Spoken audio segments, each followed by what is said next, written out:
Al-qiyas menerangkan qiyas. Wa amal qiyasu anapun qiyas.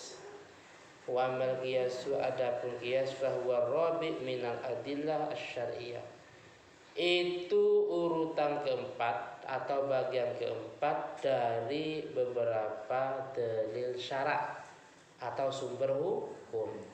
Al-Qur'an, yang kedua hadis, yang ketiga ijma', baru yang terakhir qiyas. Jadi sumber hukum itu ada empat, yang keempat adalah qiyas.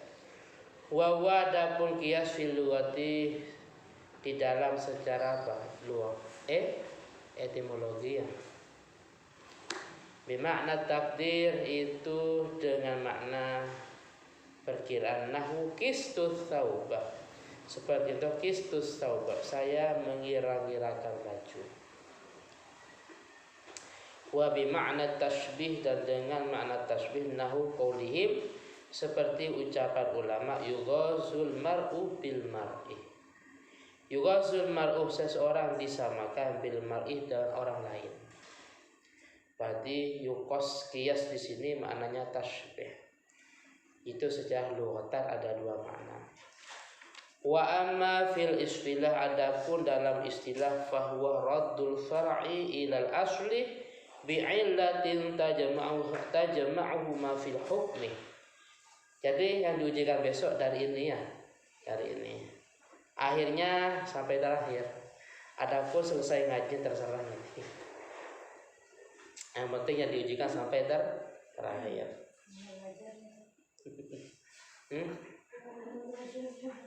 Tapi gampang insyaallah, gampang. Fawa adapun qiyas raddul far'i, itu mengembalikan cabang, ilal asli pada asal.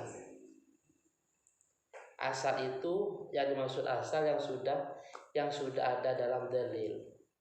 Adapun cabang itu yang disamakan. Contohnya wala taqul lahuma uffin, itu namanya asal. Tidak boleh berkata uf kepada kedua orang tua. Far'unya apa? Far'unya yaitu semua jenis mu'diyat, entah itu memukul dan yang lainnya. Tapi semua jenis mu'diyat itu namanya far'un. Paham ya?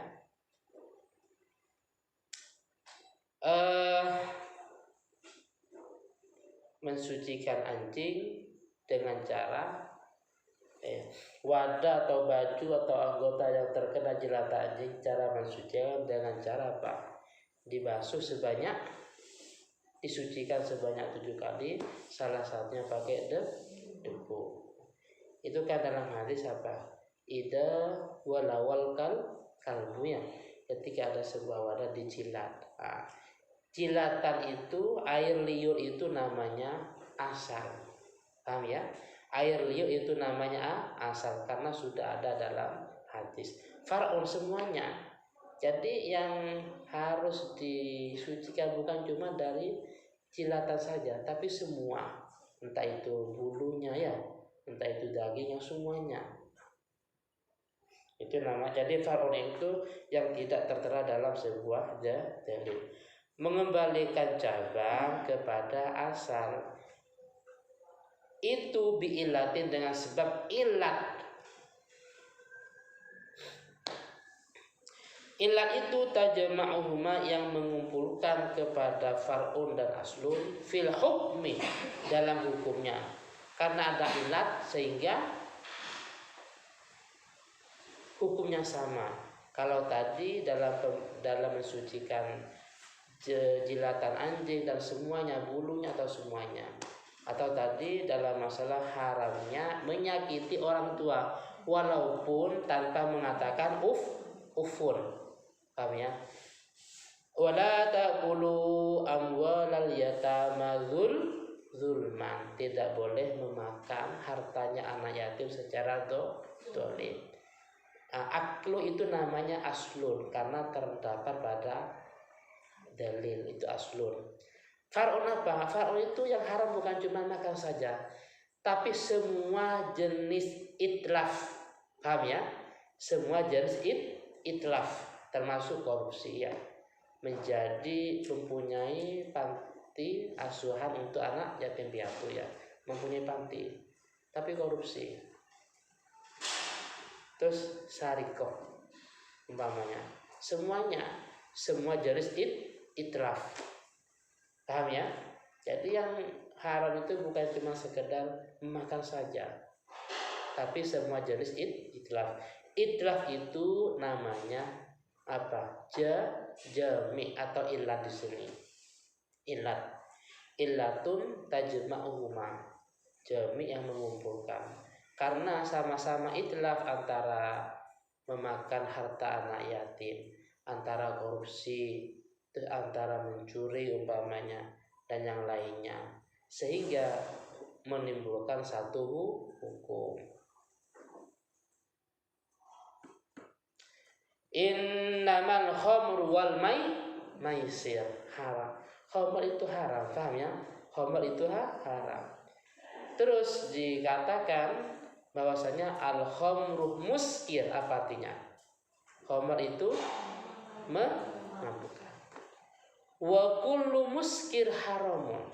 Setiap itu berarti al khamru muskir, khamr itu memabukkan. Terus wa kullu muskir haramun, dan setiap yang memabukkan itu hukumnya haram. Jadi yang haram kan di Al-Quran itu kan khamar, paham ya? Khamar itu namanya aslun. Nah sekarang yang memabukkan bukan cuman khamar ya, miras itu bukan cuma khamar. Ganja itu memabukkan apa tidak ganja? Ganja memabukkan. Ganja itu cair apa enggak? Enggak cair kan? Khamar cair apa enggak? Cair. Ganja itu enggak cair tapi memabukkan. Berarti ganja itu juga hukumnya haram. Kenapa? Karena juga muskir. Banyak contohnya.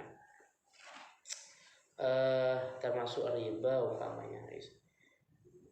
Wa makna raddil far'i, adapun makna mengembalikan far'un ilal asli pada asalnya itu ja'lu raji'an, itu menjadikan far'un raji'an kembali ilahi kepada aslun, wa musawiyan lah fil hukmi laini, dan menyamakan lahu kepada aslun, lahu kepada far'un fil hukmi dalam hukumnya. Contohnya kaqiyasil urzi, seperti menyamakan beras. Beras di zaman Nabi ada apa enggak? Tapi kalau gandum apa ada ya? Gandum ada.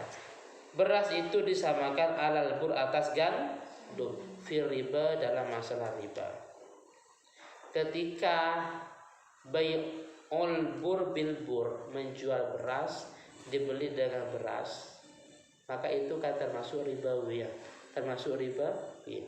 Nah sekarang bur gandum. Nah sekarang masalahnya di Indonesia itu makanan pokok itu bukan gandum tapi bagaimana membeli beras dengan beras umpamanya, maka itu sama. Loh, gak ada dalilnya. Dalilnya itu adalah ala sabilil qiyas, karena disamakan.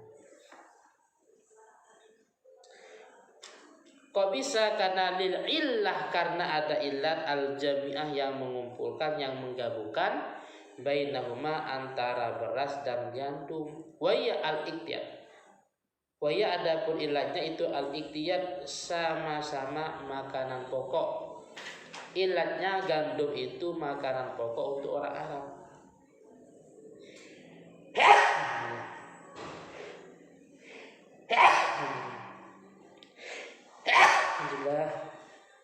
Wal idkhar, dan disimpan lil qut untuk makanan pokok indal malikiyah menurut mazhab Maliki.